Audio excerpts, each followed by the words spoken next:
चलिए हाय के साथ साथ गुड मॉर्निंग। तो आइए यानी कि ध्वनि चैप्टर को नेक्स्ट यानी कि पॉइंट की तरफ आगे बढ़ाते हैं, जो कि हम पिछले क्लास में तरंग समाप्त करके ध्वनि चैप्टर को स्टार्ट कर दिए थे और बताए थे क्या कि सबसे अधिक जो ध्वनि की चाल होती है वो होती थी ठोस में, फिर होती थी द्रव में और फिर होती थी गैस में। ये चीज हम पिछले क्लास में बता चुके हैं। उसके बाद हम बताए थे कि एक यानी कि कॉलम बना के हम यानी कि सब का माध्यम लिखकर लाएंगे, किस माध्यम में कितना चाल है ध्वनि की।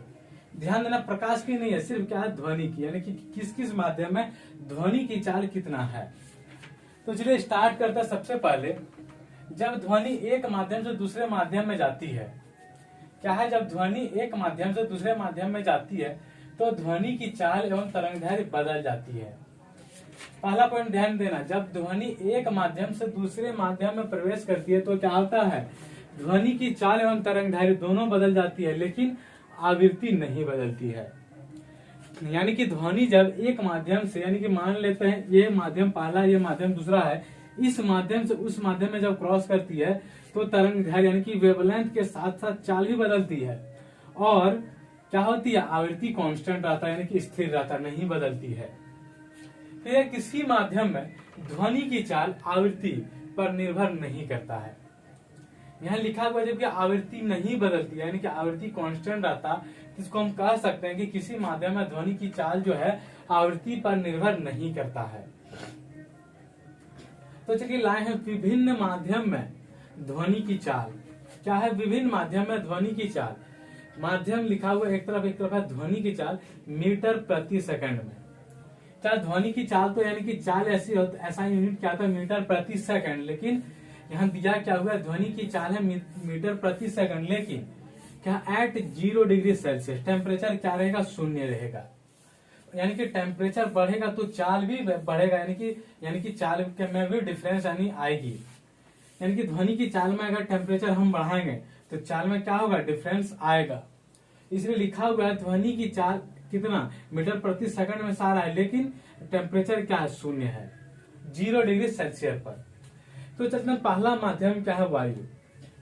पहला माध्यम क्या है, तो वायु है 332 मीटर प्रति सेकंड, यानी कि वायु में है ध्वनि की चाल जो है 332 मीटर प्रति सेकंड है, किसमें, वायु में। फिर है हाइड्रोजन।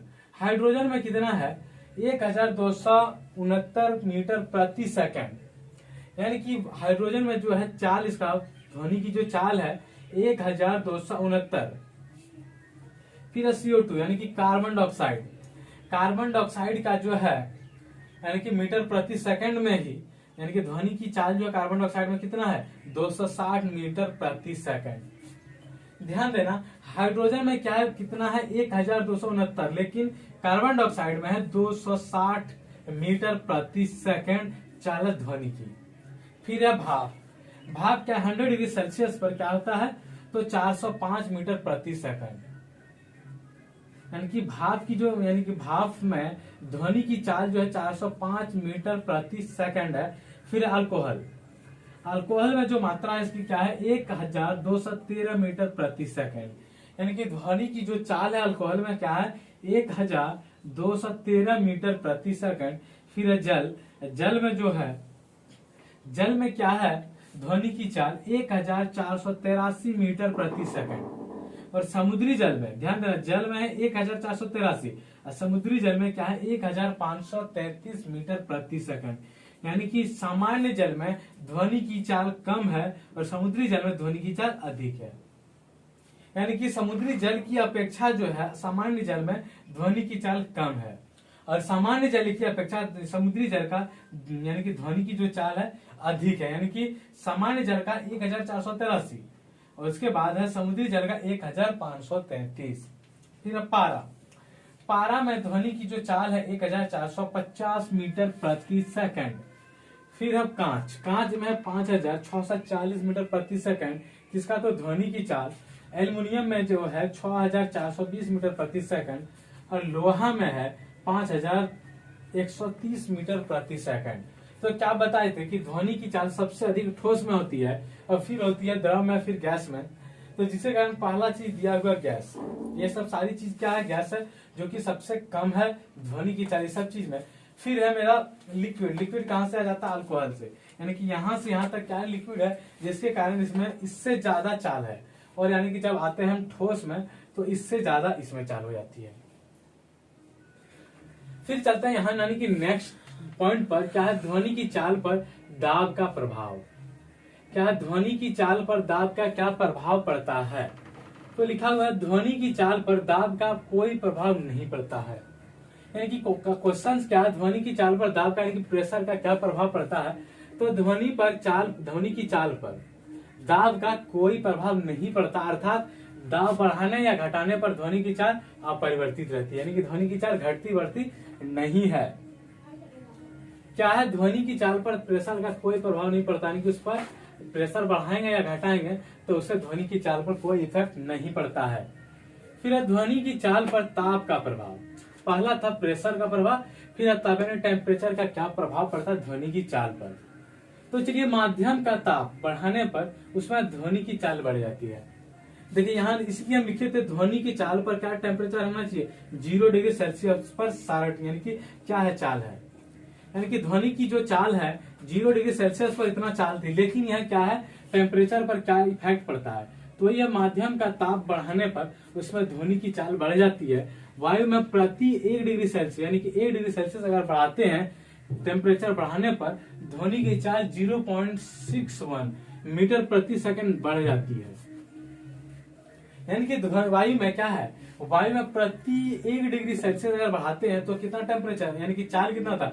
332 मीटर प्रति सेकंड, और बढ़ जाता है कितना? 0.61 मीटर प्रति सेकंड। यानी कि जब 1 डिग्री टेम्परेचर बढ़ाएंगे तो 332 में हम जोड़ देते हैं 0. इतना जोड़ देते हैं तो क्या हो जाता है? इतना यानी कि मीटर प्रति सेकंड हो जाता है चाल उसका। यानी कि 1 डिग्री बढ़ाएंगे तो इतना बढ़ जाता है, यानी कि 0.61 क्या हो जाता है? वायु में बढ़ जाती है चाल। फिर है ध्वनि की चाल पर आर्द्रता का प्रभाव, यानी कि नमी का क्या प्रभाव पड़ता है? पहला है प्रेशर। प्रेशर पर कोई प्रभाव नहीं पड़ता ध्वनि की चाल पर, लेकिन टेम्परेचर बढ़ाने या घटाने पर पड़ता है। फिर है आर्द्रता यानी कि नमी पर, यानी ध्वनि की चाल पर नमी का क्या प्रभाव पड़ता है? तो चलिए, नमी युक्त वायु का घनत्व शुष्क वायु के घनत्व से कम होता है। यानी नमी युक्त यानी कि वायु का जो घनत्व होता है शुष्क वायु के घनत्व से कम होता है, अतः शुष्क वायु की अपेक्षा नमी युक्त वायु में ध्वनि की चाल अधिक होती है। यानी कि ताप बढ़ाने या घटाने पर इफेक्ट पड़ता है ध्वनि की चाल, और आर्द्रता यानी कि नमी भी बढ़ाने पर ध्वनि की चाल पर इफेक्ट पड़ता है। क्या कहता है? नमी युक्त वायु का घनत्व जो होता है शुष्क वायु की घनत्व से कम होता है, अतः शुष्क वायु की अपेक्षा नमी युक्त वायु में ध्वनि की चाल अधिक होती है। यानी कि ध्वनि की चाल क्या हो जाती है? अधिक हो जाती है। फिर है ध्वनि के 3 लक्षण, यानी कि ध्वनि का कितना लक्षण है? तो 3 लक्षण है। कौन कौन सा? प्रबलता, तारत्व और गुणवत्ता। क्या है? पहला ध्वनि के 3 लक्षण कौन है? प्रबलता, तारत्व और गुणवत्ता। पहला क्या है? प्रबलता। पहला लेकर आए हैं प्रबलता। तो प्रबलता क्या होता है? तो प्रबलता क्या है? प्रबलता ध्वनि का अधिलक्षण है, यानी कि लक्षण है। प्रबलता क्या है? ध्वनि का एक लक्षण है जिसके कारण कोई ध्वनि तेज या मंद सुनाई देती है। यानी कि प्रबलता के ही कारण ध्वनि क्या होती है? तेज या मंद यानी कि कम सुनाई पड़ती है। किसके कारण? प्रबलता के कारण। ध्यान रखना है, ध्वनि की जो सुनाई पड़ने में तेज या कमी जो होती है किसके कारण? प्रबलता के कारण।